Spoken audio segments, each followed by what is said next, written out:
Apa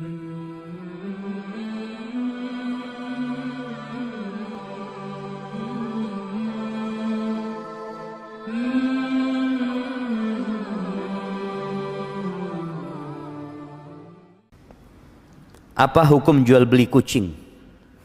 Karena anak pernah dengar ada yang makruh dan ada yang haram. Betul.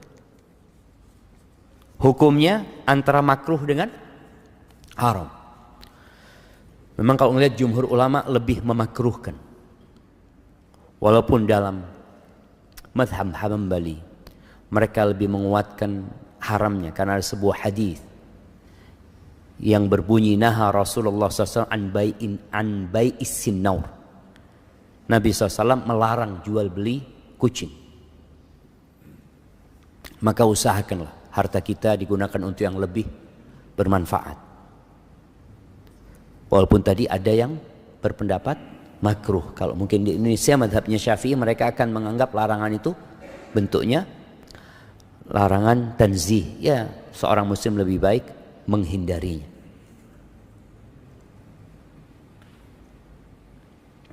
Assalamualaikum Ustaz, afwan izin bertanya, jika di lingkungan ana masih banyak yang sering mengucapkan selamat atas bertambahnya umur, bagaimana ana menyikapi ucapan tersebut? Jika ana sudah mengingatkan dan tidak usah ucapkan itu pada ana, mohon pencerahannya. Mungkin antum ingatkan, umur ana ini bukan bertambah, tapi berkurang. Berkurang, jemaah. Maka seharusnya, ya apalagi sekarang orang itu mengingat tanggal lahir pakai tanggalan Masehi, maka dirubah sekarang. Orang tua ketika anaknya lahir, tolong dicatat tanggalan hijriahnya, kapan dia lahir. Ya, dengan cara itu paling tidak kita sudah berusaha untuk memberikan pemahaman kepada kaum muslimin bahwa umat Islam itu penanggalannya hijriah. Kalau kita sudah ingatkan kepada saudara kita, ya sudah kita. Kadangkala yang mengucapkan selamat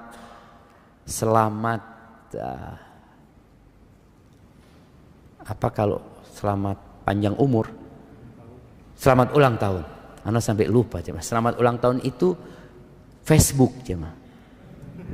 Iya, Facebook itu mengingatkan antum ini umurnya berkurang sebenarnya gitu loh, supaya antum siap-siap gitu. Setahun ini antum ngapain aja dengan Facebook antum?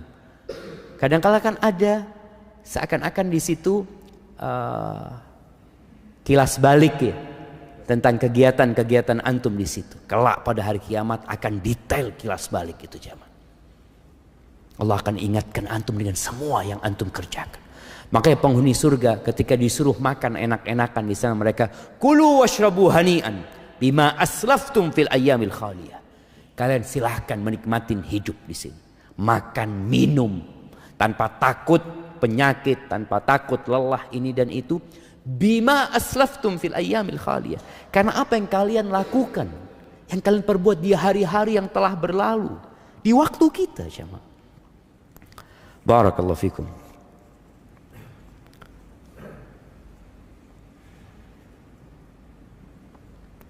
Ustaz mau bertanya, bagaimana dengan fenomena orang yang mempunyai boneka bernyawa?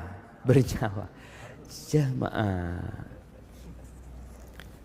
banyak orang sakit. Iya loh jamaah. Banyak kesian jamaah, kesian kita. Artinya kalau kita melihat fenomena seperti ini menunjukkan banyak orang-orang yang lalai, yang lupa dengan tujuan mereka diciptakan. Iya. Al-malu wal banun zinatul hayatid dunya. Harta dan anak laki-laki itu perhiasan kehidupan dunia. Nah, orang itu kepingin punya anak. Beberapa waktu yang lalu heboh fenomena dari barat juga apa? Child free atau free child? Iya, child free yang nggak mau punya anak. Sekarang lagi karena mereka nggak mau punya anak, tapi mereka punya dalam diri mereka insting kepingin punya anak. Gak bisa dipungkirin, orang itu kepingin punya anak gitu. Orang-orang yang gak kepingin punya anak mengatakan hidup tanpa anak, sebenarnya melisihi fitrah mereka. Ketika mereka menyimpang, muncul yang namanya boneka ini. Jadi ingat, dosa itu melahirkan dosa. Dan Allah Azza wa Jalla mengatakan wala tattabi'u khutuwatis syaitan. Jangan mengikuti langkah-langkah setan. Setan itu menyesatkan manusia nggak sekaligus, nggak langsung. Dan setan itu menggambarkan yang buruk baik. Ini mungkin yang terjadi dengan ya berbagai macam fenomena, dan ini tidak akan berhenti. Fenomena ini tidak akan berhenti, akan terus ada muncul yang baru, sampai kelak kiamat dan setan akan ceramah di atas mimbar. Allah kasih mimbar setan dari api. Ketika orang-orang mencela mereka, ini gara-gara setan, gara-gara iblis, gara-gara kata iblis, fala talumuni, kalian jangan nyalahkan ana.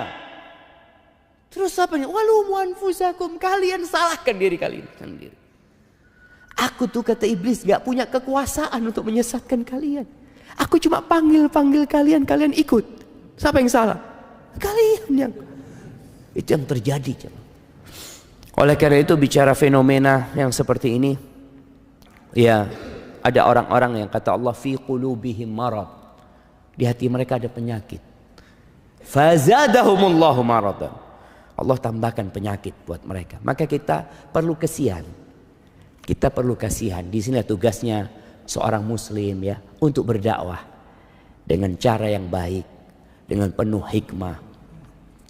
Bicara boneka, di masa Nabi SAW ada boneka enggak?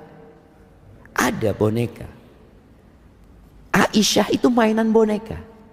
Boneka yang dibikin dari bulu atau dari anunya domba ya, yang diikat, dari kain yang diikat. Ada boneka itu. Buat siapa? Buat anak-anak kecil. Sekarang emak-emak pegang boneka. Bapak-bapak pegang boneka. Anak kemarin dikasih tahu foto sama Sohib nih, Zat, lihat Zat. Ada seorang artis gendong 2 boneka. Ya Allah, anak ngomong, mudah-mudahan dikasih kesembuhan. Sahih jamaah. Kita doakan mudah-mudahan Allah sembuhkan mereka. Mereka sedang sakit jamaah. Orang yang waras, dia kepingin punya anak. Kemarin kita ketemu fenomena nggak kepingin punya anak, berarti ada masalah sama orang ini. Kemudian tahu-tahu dia mau punya anak dengan boneka tersebut. Apalagi ternyata ada keyakinan lagi dengan boneka tersebut. Haibati fillah. Cuma masalahnya, orang yang lemah itu akan selalu meniru orang yang dianggapnya kuat. Boneka ini datang dari mana? Dari Madura? Dari Sulawesi? Bukan. Dari sono, dari luar sana. Dan Rasul SAW mengatakan, la tattabi'unna sanana man kana qablakum. Kalian benar-benar akan meniru gaya-gaya orang sebelum kalian. Hadwal qudzati bil qudzah, shibron bi shibrin. Kalau mereka melakukan perbuatan 1 jengkal, kalian akan sama persis mengikuti mereka. Zira'an bi zira'in, 1 hasta, sama persis. Hatta lau dakhalu juhra dabbin la dakhaltumu. Sampai kalau mereka itu masuk ke lubangnya dab, ini semacam iguana padang pasir jamaah, masuk ke lubangnya yang sempit, yang busuk, kalian akan masuk. Kata para sahabat, ya Rasulullah, al-Yahud wan Nasara, orang-orang Yahudi dan Nasrani, siapa lagi kalau bukan mereka? Dan kita bisa melihat persis umat Islam mengikuti gayanya mereka. Anakumullah. Dan kita sekali lagi kita perlu mendakwain mereka, dikasih penjelasan tentang, bukan tentang boneka itu. Antum kalau ngomong sama orang-orang yang pegang boneka itu, jangan ngomong tentang boneka itu. Dia sakit hati. Terus ngomong tentang dirinya. Engkau diciptakan buat apa sebenarnya? Siapa yang menciptakan dirimu? Sentuh hatinya supaya dia tidak jadi lebih buruk daripada binatang-binatang ternak yang tidak tahu dengan tujuan diciptakan.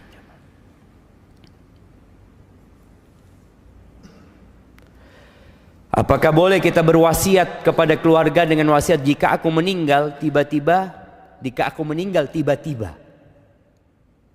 tolong sebagian harta yang ada sedekahkan atas namaku. Entah itu mobil atau rumah, yang penting tidak semuanya. Boleh jemaah. Ini sedekahnya orang bakhil. Tapi boleh. Allah kasih hak. Nabi SAW pernah mengatakan, ketika ditanya sedekah yang paling mulia, beliau mengatakan, anta sadaqah wa anta sahihun syahih takhshal faqra wa ta'mulul ghina. Sedekah yang paling mulia adalah sedekah ketika engkau sehat dan berambisi. Orang sehat punya ambisi, pengen ini, pengen itu, masya Allah. Engkau takut dengan kefakiran dan berharap kekayaan. Itu sedekah yang paling mulia. Jangan sampai engkau sedekahnya itu ketika ya sudah mau mati, ya udah sakit, ini itu, dia mengatakan ini wasiat buat fulan, wasiat buat fulan, jemaah. Tapi nggak apa-apa jemaah. Nih buat orang-orang yang bakhil, paling tidak antum sedekah setelah mati. Iya, masih ada, pahalanya beda tentunya. Pahalanya berbeda, tapi tetap ada pahalanya gitu. Dan diperbolehkan sepertiga. Antum wasiatkan kepada keluarga, tapi wasiatnya jangan ngomong kalau aku mati tiba-tiba. Kalau matinya sakit, dong jangan gitu loh. Ini mati tiba-tiba jemaah. Jadi wasiatnya itu pokoknya kalau aku mati mau tiba-tiba, mau sakit, mau apa, maka seperti itu. Nggak apa-apa sedekah. Paling tidak tadi antum catat dan kalau bisa, kalau antum punya banyak harta ya, tapi antum tadi masih cinta sama harta antum datang ke notaris, bikin surat pernyataan berapa yang boleh diwasiatkan, sepertiga.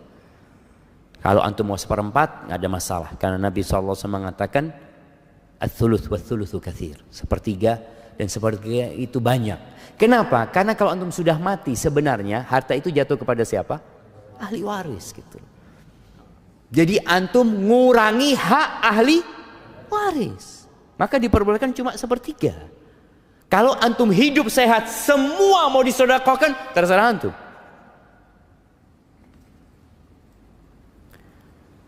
Bagaimana caranya? Kita punya anak yang sudah dewasa, bila disuruh sholat di masjid atau musola mereka berat sekali untuk sholat berjamaah.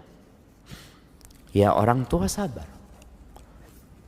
Ahibati fillah, Allah Azza wa Jal ketika menyuruh salat ini, Allah mengatakan wa'mur ahlaka bis salati wastabir 'alaiha. Suruh keluargamu salat dan engkau sabar. Sabar dalam menegakkan salat, sabar dalam mendakwain anak untuk salat.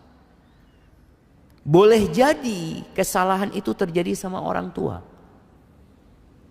Orang tua ini ketika anaknya kecil nggak disuruh ke masjid. Padahal Nabi SAW nyuruh orang tua agar memerintahkan anaknya sholat sejak umur 7 tahun. Dia nggak ngerjain itu nih orang tua. Sampai akhirnya anaknya udah nggak pernah ke masjid. Wallahi jamaah terus terang,